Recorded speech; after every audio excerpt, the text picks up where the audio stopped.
Hi and welcome back to my channel Cook with Dheepthi. ரொம்ப நாளைக்கு கழிச்சு இன்றைக்கி ஒரு சூப்பர் வீடியோவோட வந்திருக்கேங்க.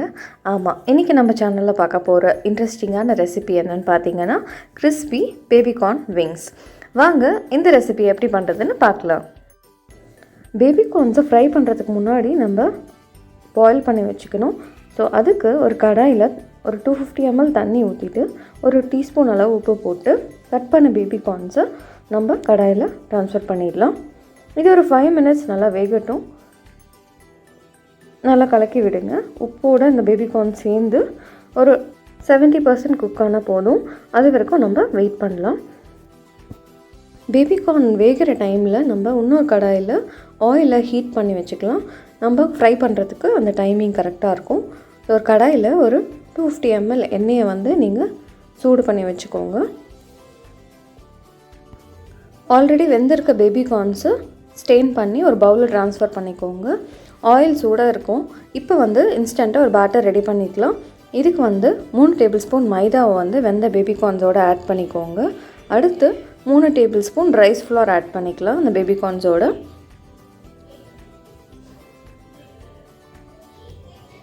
ரைஸ் ஃப்ளோர் ஆட் பண்ணதுக்கப்புறம் 3 டேபிள் ஸ்பூன் கார்ன்ஃப்ளவர் ஆட் பண்ணிக்கலாம். எல்லாமே ஈக்குவல் ப்ரொப்போர்ஷன். உங்களுக்கு தண்ணி ஊற்றி மிக்ஸ் பண்ணும்போது அந்த கன்சிஸ்டன்சி கரெக்டாக இருக்கும். உங்களுக்கு ஃப்ரை பண்ணும்போது கிறிஸ்பியாக வரும் கார்ன். இதோட ஒரு டீஸ்பூன் அளவு சால்ட் ஆட் பண்ணிக்கலாம். ஆல்ரெடி வேகும்போது நம்ம பேபிகார்ன்ஸோட சால்ட் ஆட் பண்ணியிருக்கோம். ஸோ இந்த சால்ட் கரெக்டாக இருக்கும். காரத்துக்கு ஒரு 1/2 டீஸ்பூன் பெப்பர் பவுடர் ஆட் பண்ணியிருக்கேன். நீங்கள் வேணும்னா இன்க்ரீஸ் பண்ணிக்கலாம். இதை முதல்ல ட்ரையாக ஃபுல்லாக மிக்ஸ் பண்ணிக்கோங்க.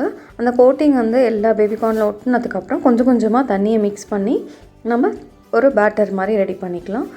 இப்போ ஃபுட் கலருக்கு நீங்கள் யூஸ் பண்ணிக்கலாம். என்னைக்கு ஃபுட் கலர் நான் ஒரு 1/4 டீஸ்பூன் அளவு மஞ்சள்தூள் மட்டும் ஆட் பண்ணியிருக்கேன். இதை அந்த பேட்டரோடு நல்லா மிக்ஸ் பண்ணி விட்டுக்கோங்க. ரொம்ப தண்ணியாக இருக்கக்கூடாது. பேபிகார்னோட ஒட்டுற அளவுக்கு இருந்தால் போதும். நல்லா கலந்து விடுங்க. ஆயில் சூடாக இருக்க நம்ம வறுக்கிறதுக்கு கரெக்டாக இருக்கும். நல்ல சூடான எண்ணெயில் இப்போது வறுத்தெடுக்க போகிறோம். கொஞ்சம் சிம்மில் வச்சுக்கோங்க. தனித்தனியாக பேபிகார்ன்ஸை போடுங்க. அப்படி இல்லைன்னா நீங்கள் போட்டு எடுத்துகிட்டு அதுக்கப்புறமா கூட நீங்கள் வறுத்து எடுத்துகிட்டு செப்பரேட் பண்ணிக்கலாம். நான் 2 பேட்சாக இப்போ நான் பேபிகார்ன்ஸை போடுறேன். ஸோ ஃபஸ்ட் பேட்சில் போட்டு எடுத்துடலாம். பபிள்ஸ் நல்லா அடங்கினதுக்கப்புறம் நீங்கள் பேபிகார்ன்ஸை எடுத்தால் போதும். ஃபுல்லாக கிறிஸ்பியாக இருக்கணும் எடுக்கும் போது. ஏன்னா அதுக்கப்புறம் கிறிஸ்பினஸ் உங்களுக்கு வராது இல்லையா? ஸோ அது இருக்கும். நம்ம ஆயிலே நல்ல டைம் எடுத்து கூட கிறிஸ்பியாக வறுத்து எடுத்துக்கலாம்.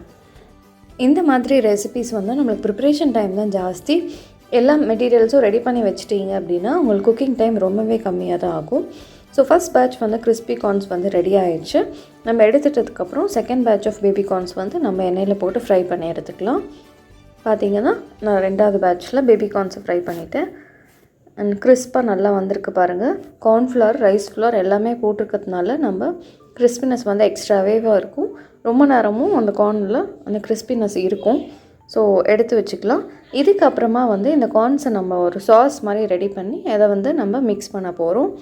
இது நல்லா ஒரு ரெஸ்டாரண்ட் ஸ்டார்டர் ரெசிபி. ஃபாஸ்ட் ஃபுட்னால எல்லாேருக்கும் இப்போ ரொம்ப பிடிச்சிருக்கு இல்லையா? இந்த மாதிரி ட்ரை பண்ணும்போது உங்களுக்கு வீட்லேயே டேஸ்டியாகவும் இருக்கும். ரெஸ்டாரண்ட் ஸ்டைல்லையும் கொண்டு வர முடியும். கிறிஸ்பி பேபிகார்ன்ஸை எடுத்து வச்சாச்சு. அடுப்பை ஆஃப் பண்ணிவிட்டு நம்ம இப்போ நெக்ஸ்ட்டு சாஸ் பண்ணிக்கலாம். ஒரு கடாயை ஹீட் பண்ணிக்கோங்க. ஹீட் ஆனதும் ஒரு 3 டேபிள் ஸ்பூன் அளவு ஆயில் ஆட் பண்ணிக்கலாம். இப்போ ஆட் பண்ண போகிற இன்க்ரீடியன்ட்ஸ் எல்லாமே நம்ம சாப் பண்ணி ரெடியாக வச்சுருந்தோன்னா நம்மளுக்கு சாஸ் பண்ணுறது ரொம்ப ஈஸிங்க. ஆயில் காஞ்சிருச்சு. இதில் நம்ம ஒரு 2 டேபிள் ஸ்பூன் அளவு நறுக்கி வச்சுருக்க பூண்டு ஆட் பண்ணிக்கலாம். இதோட ஒரு டீஸ்பூன் அளவு நம்ம இஞ்சி ஆட் பண்ணிக்கலாம். நம்ம காரத்துக்கு ஏற்ற மாதிரி நீங்கள் பச்சை மிளகாவை எக்ஸ்ட்ரா கூட ஆட் பண்ணிக்கலாம். நான் இப்போ ஒரு டீஸ்பூன் அளவு அரிஞ்சு வச்சுருக்க பச்சை மிளகாவை ஆட் பண்ணுறேன். இதோட இந்த ஸ்ப்ரிங் ஆனியனோட கீழ் பகுதி இருக்கு இல்லையா, அந்த ஆனியன் பல்ப்ஸ் அதை ஆட் பண்ணிக்கோங்க. அதோட அந்த ஸ்ப்ரிங் ஆனியனை சாப் பண்ணி ஆட் பண்ணிக்கோங்க.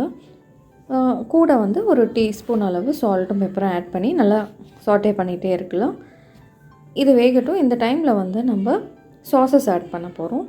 2 டீஸ்பூன் அளவு டார்க் சோயா சாஸ் ஆட் பண்ணிக்கலாம். அப்புறமா ஒரு 2 டீஸ்பூன் அளவு டொமேட்டோ சாஸ் ஆட் பண்ணிக்கலாம். வேணும்னா நீங்கள் எக்ஸ்ட்ரா ஸ்பைஸ் கூட ஆட் பண்ணிக்கலாம்.